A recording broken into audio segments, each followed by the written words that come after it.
Hello and welcome, everyone.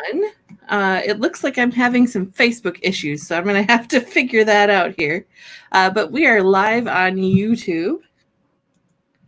I'm going to have to fix this on Facebook. Thank you for your patience.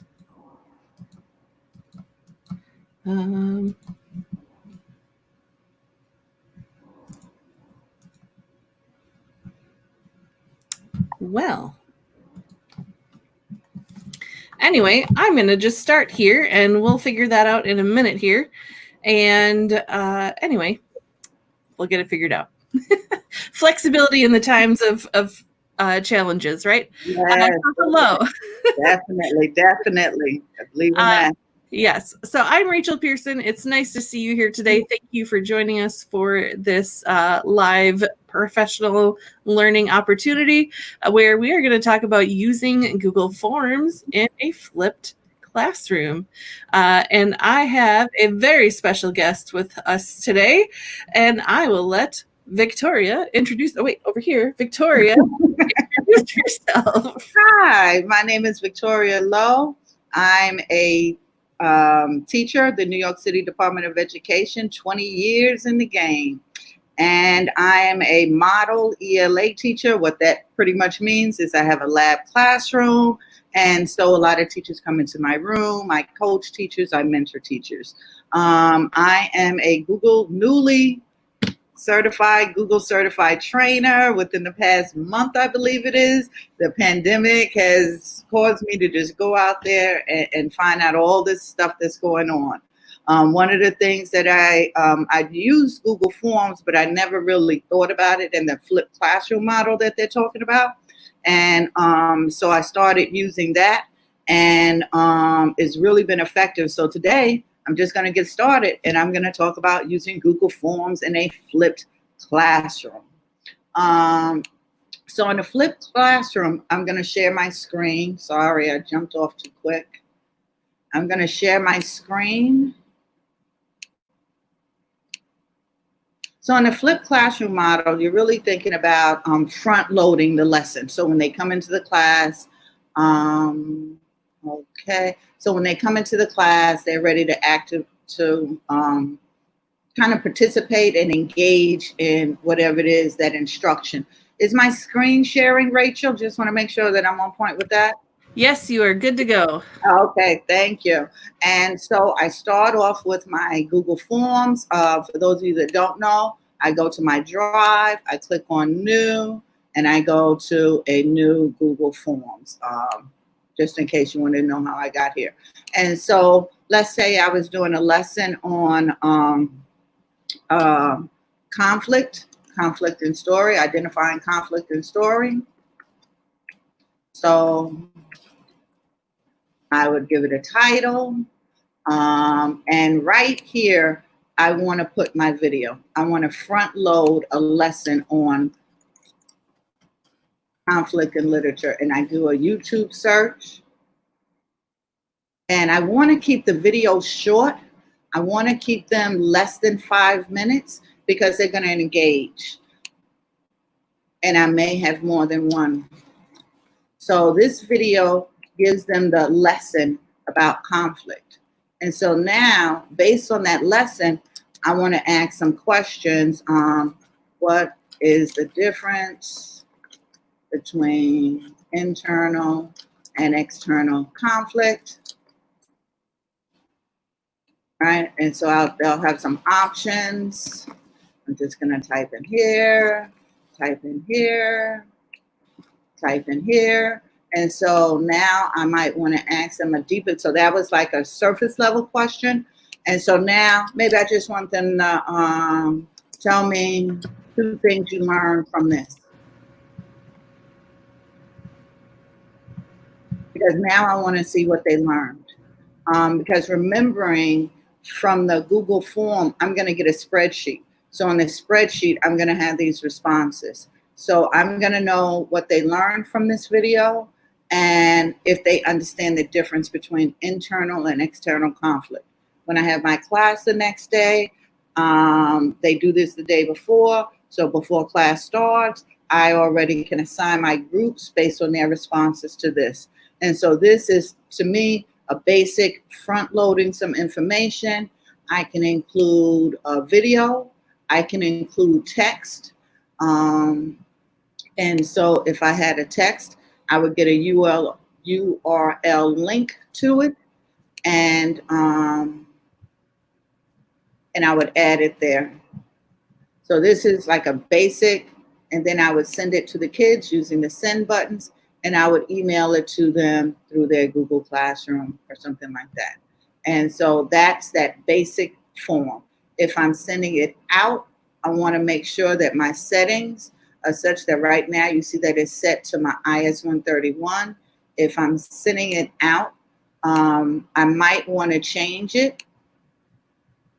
Because if I'm emailing it to outside of my school organization, I want to make sure that they're able to access this form where I get my information. So that's step one. That's the basic form, flipping the classroom, giving them information beforehand so it guides my instruction, my groupings when they come in. Now, another way that I could do this is that I continue the lesson. So let's keep on with the conflict. And so I know that there's a difference between internal and external conflict. So based on their responses, I could have them go somewhere else.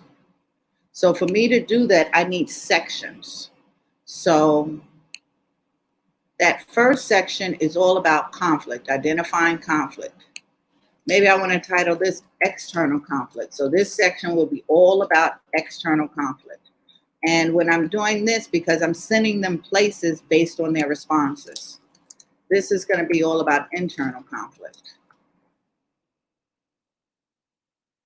And so now, based on this response, I know that this student didn't understand external conflict. I know that this student didn't understand internal conflict. So now, when I come here, I'm going to add a video that's just about external conflict.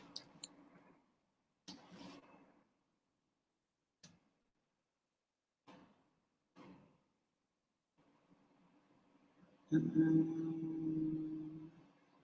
right, so I'll just click on that just for some time purposes. So now I have internal versus external. So now it's showing them another way. So now they'll have to answer some questions based on this. The other questions were, what was the difference? So now I really want them to get in depth with internal, external conflict. And so I might ask, one thing that I didn't say, for me to do the branching off, it has to be a multiple choice question for the branches. If I have a short response question like this one, I can't branch off. So I can ask this short response question, tell me 2 things you learned about the video, and then add another choose an internal conflict.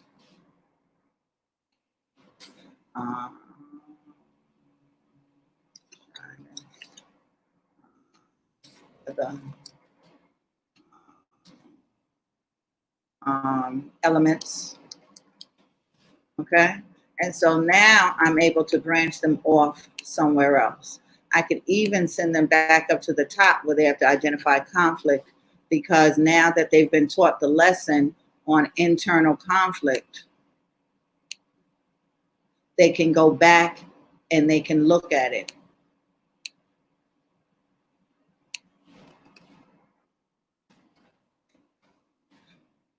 And so what it looks like is based on their responses. So identifying conflict, they have the video, they have the lesson. If you notice, they can't go any further until they answer this. Based on their answer, they're going to be sent somewhere else. So when they answer that, and if he answers this, sorry, this is the one. Based on their responses, they're going to go, so this one, his response showed me that he didn't understand internal conflict. So now I'm sending him here. Um, and so based on this, that was the end of the form. Um, so that's branching off using Google Forms, flipping the classroom. You decide how deep you want the lesson to go. I'll show you one that's already created. So this is story elements. So first, I just want to get an idea about what they know about story. Based on their responses, they're going to go to, if they understand that a story can include fiction and nonfiction stories, they're going to go to fictional stories. If they don't, they're going to go to the definition of a story. So they're going to go to this video. So the first is like getting that background knowledge, prior knowledge. And so based on that, they're going to go somewhere else. So then they have to watch a video, tell me what they learned. Then they get to go to this how to write fictional stories. I created this for them to prepare them so that when they come into class the next day from this, they're going to create their stories. But I need to know that they understand the difference between fictional, because they're writing memoirs, which are nonfiction stories, as opposed to a fictional story. And then for this one, I added the bringing it all together. What are the elements to a good story? So now I am really assessing, do they know what the parts of a story are? And that's ELA. I'm an ELA teacher, but this summer I'm also teaching math. So I did one for math, ratios.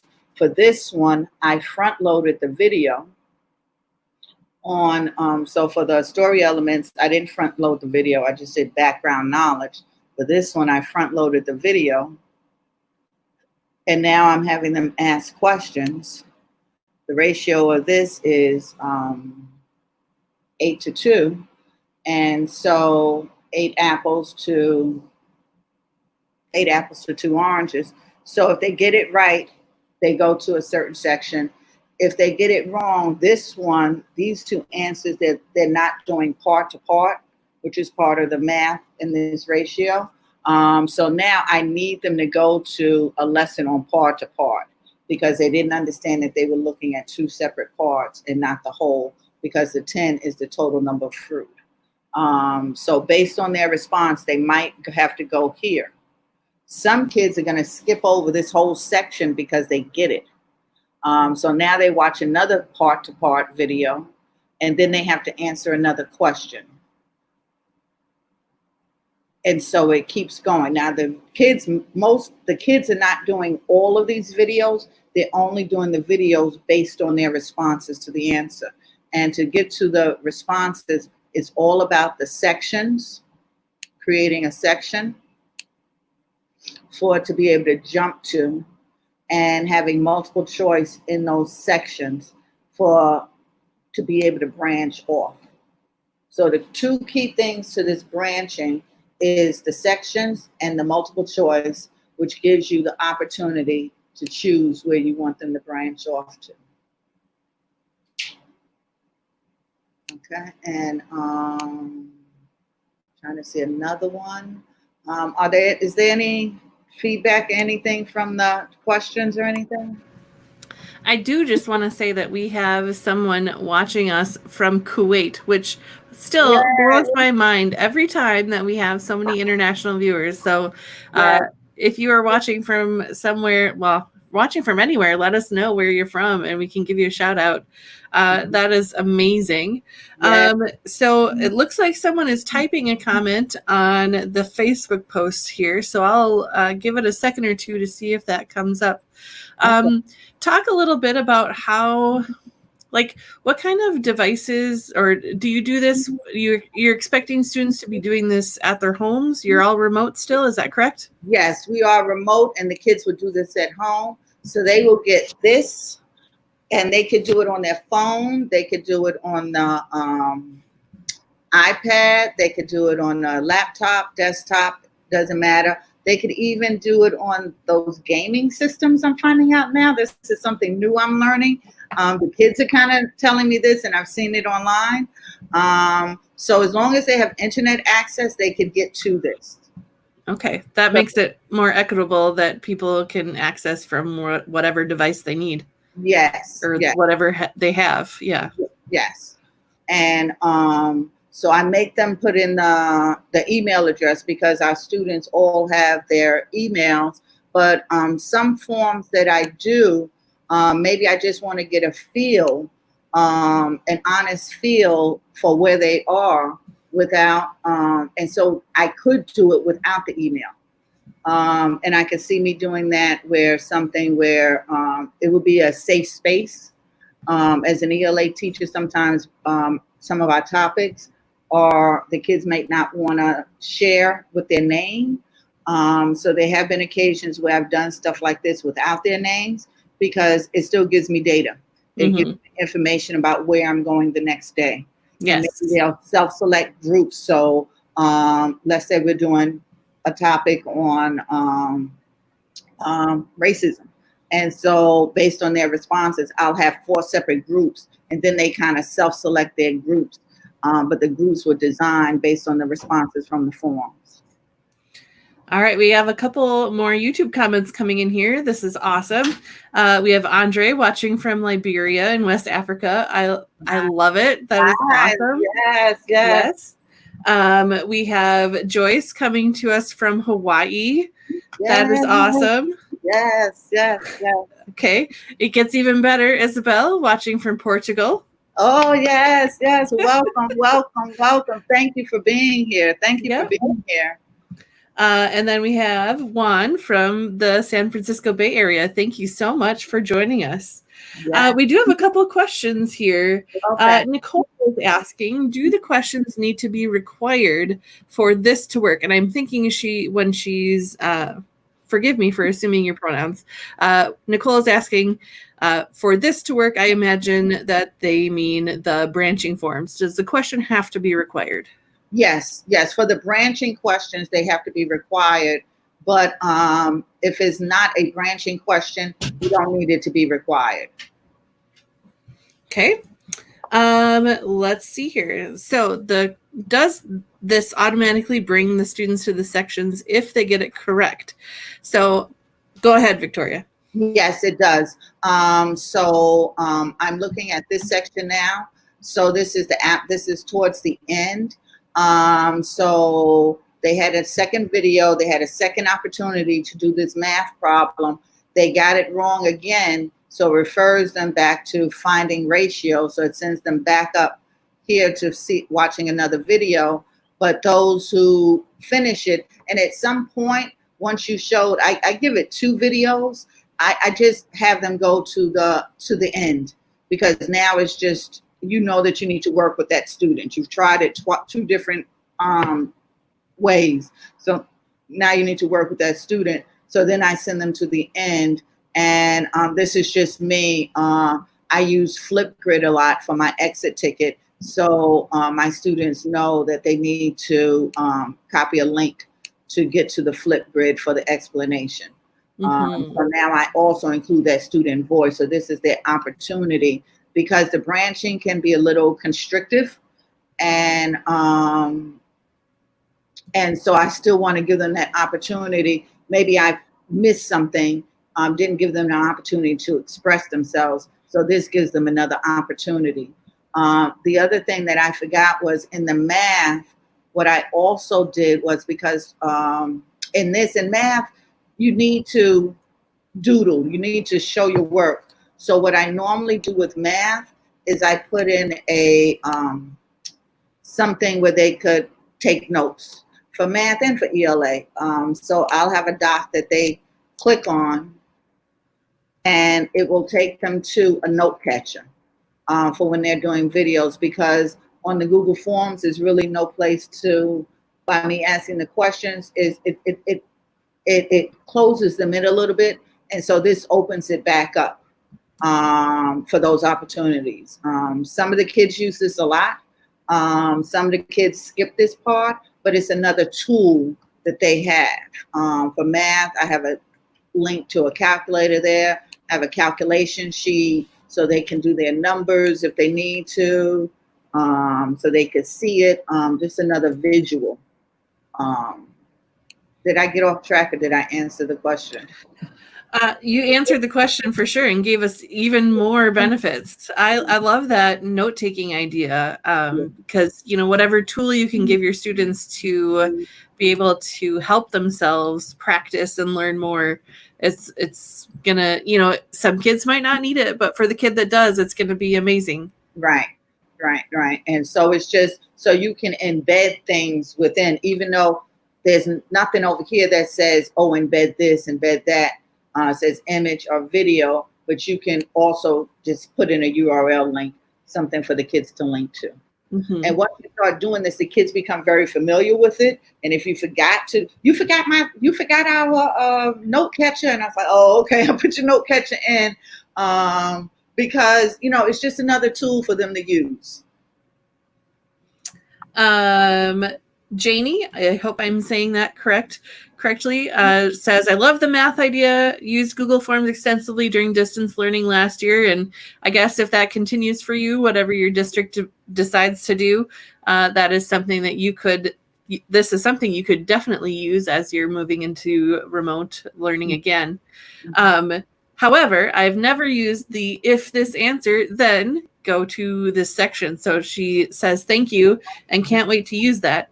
And then her follow-up question is Note Catcher an app, or did you create it? No, this is actually from Google. It's Google Draw.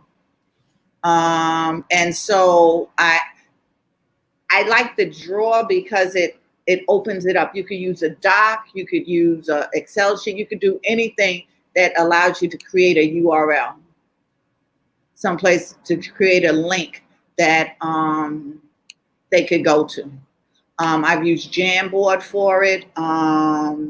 They like the Jamboards. So anything that you could do a URL to. So let me see in the drive. Let me see. Let me see.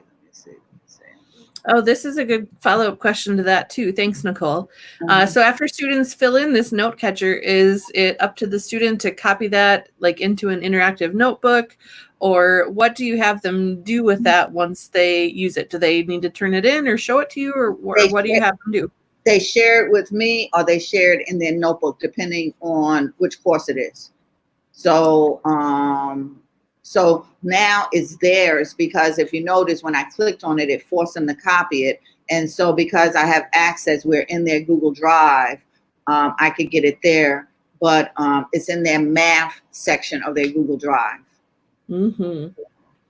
And then Andre's asking if you can just review with us how to do the sections. So if you want to go back to your maybe practice form, your untitled form, and not to mess up your math or reading ones. Right. Okay, so I am going to have a new section. So I have my video, and I click on this. It gives me a new section. Hold on, I clicked on the wrong place. Sorry. Okay, so I have to be at the bottom. So I clicked on it where I was somewhere. So you have to see this blue section that tells you you're in that part. So now I clicked on section, and you notice it went in between because it goes right underneath where I'm asking it to. I give it a title, and then I have to add multiple choice questions. And for social emotional, I do this too sometimes.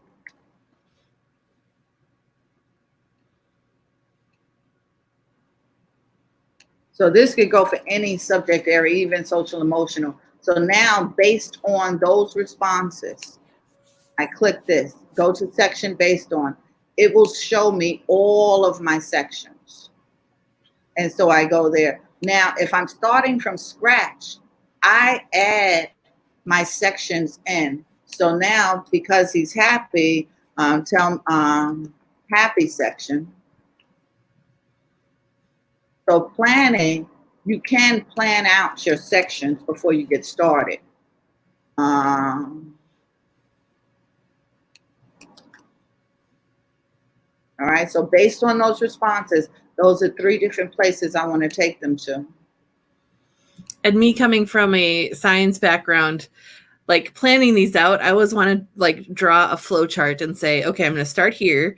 Yeah. And then based on this answer, then they could go either of these two ways. And then based on that, yeah. So if you have your process kind of planned out ahead of time, I'm sorry, my video is kind of going crazy here. That's all right. If you have it planned out ahead of time, it makes the creating the form a lot easier. Right. And so, and like, even like when you're doing your lesson plans, just based on those lesson plans. Okay. So now if I'm happy, my next place I have to go to is the happy section. If I press sad, my next place is going to be the sad section. And the other is the need help. But did that answer the question? So it is about the sections, which is this part here. Go to it again, section, give it a name, and add in some multiple choice questions. So if I want a paragraphing question, I'll make that first. Or a linear scale, I'll make that first. And then my multiple choice has to be the last question.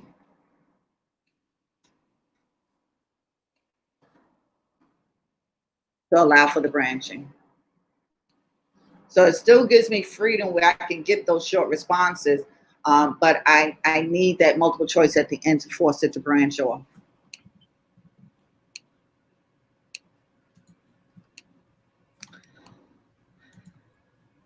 I apologize. I am having camera issues. Oh, as long as you can still hear me, that's okay.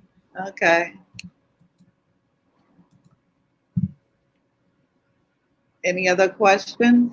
Let's see. Comment from Facebook saying that this will be great to maximize face-to-face time if and or when we find ourselves in a hybrid situation, whether we're in class part-time or part remote.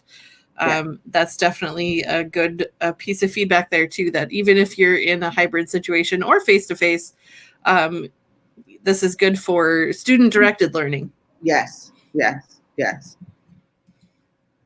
Because you could really, like, when I look at it, I really look at it through the lens of my lesson plan. And for us, and for most, I believe, is that introduction, that motivation and engagement. And then it's like you actually showing them something. And then it's that we do the I do, we do, you do. And so all of that I do, we do can be embedded in this. Yes, that gradual release of responsibility. Andre comments, I've never seen forms being used like this, and thank you so much. Oh, thank you. Thank you. So any final questions? I don't want to cut you off at all. Do you have more to present to us still, or are we getting to the end? No, we're to the end, and I just want to say I'm going to put a form in the for me, for my personal growth feedback. And I hope you would fill it out. No pressure. Just on the session today. Yep, and I will paste that into the YouTube comments here, and I will paste that as well on the Facebook post that I made. There's the link, and I will put this in Facebook as well. Yeah, as a Google trainer, it's super important to be able to get feedback from the people that have gone through your training sessions. So whether you were here live or you're watching later, it would be wonderful for you to fill out that form and give Victoria some feedback. Right. We have one final question. Does this take the place of your homework? If not, how do you balance this with giving homework to your students? No, it does not. Because I don't do this every day. Now, when we go in September to that model, I may use it. But no, it does not replace the homework. It's just another tool that I use, especially for heavy content that I know that my kids might struggle with. I'll give them this to kind of, so I'm not spending that 20, 30 minutes trying to break it down. As an ELA teacher, if I have a text, and you saw the ELA lesson that I did, that text, the Four Clever Brothers, it's a fairy tale, which is kind of deep. And so now they have that chance to kind of preview it with this video. So when I pull it out and it's in this tiny little font, they could be like, oh, okay, as opposed to being intimidated by it. Mm-hmm. Yeah, anything to lower that barrier to entry is helpful. One question from Andrea again. Did you say Note Catcher is a template on Google Drawing? No, I made it. I just did a text box and put a title in it. I'm not that creative. I'll send it. That could be another training session if you wanted to schedule another one for the future, Victoria, for sure. Okay, definitely. Show us how to use Google Drawings. Oh, I've just gotten into that, and Jamboard is my new go-to. Yes. We need to do a session on that soon, too. Speaking of any other sessions, here, I'll share the link to the Note Catcher here. Right, and I'll do the math Note Catcher because that had a little bit more, that had more information on it. I'm just going to change that URL so it's a copy at the end so everybody can make their own copy instead of asking for permission for yours. Oh, thanks. No problem. So speaking of more live professional development or professional learning times, we do have a page on our website, gegvirtual.com/live-pd, where anybody who's a Google trainer can feel free to fill out the form that's included on that page, and we would love to host you for a learning session for the members of our GEG Virtual. Most of our GEG Virtual learning takes place over in our Facebook group, which you can find by searching for GEG Virtual or Teachers Using Google Suite for Education. We would love to have you there. We're very grassroots, community-minded, question and answer, filling out, asking and answering questions for people, helping them with their learning with all things Google Suite. We would appreciate you joining us there. We want to thank you all for watching, whether you were here live or watching. Watching later. And we look forward to learning and growing with you as we move forward into the future and whatever this school year might hold for all of us. We don't know. Yep. So I guess we'll sign off there. Thank you again, Victoria, for your work and showing us all of these amazing things you can do with Google Forms. And feel free to ask to come back and present with us whenever you want to in the future. We would love to have you back. Oh, thank you. Okay. All right. Thanks. And everybody have a great day or night or whatever it is, wherever you are. And we'll see you next time. Okay.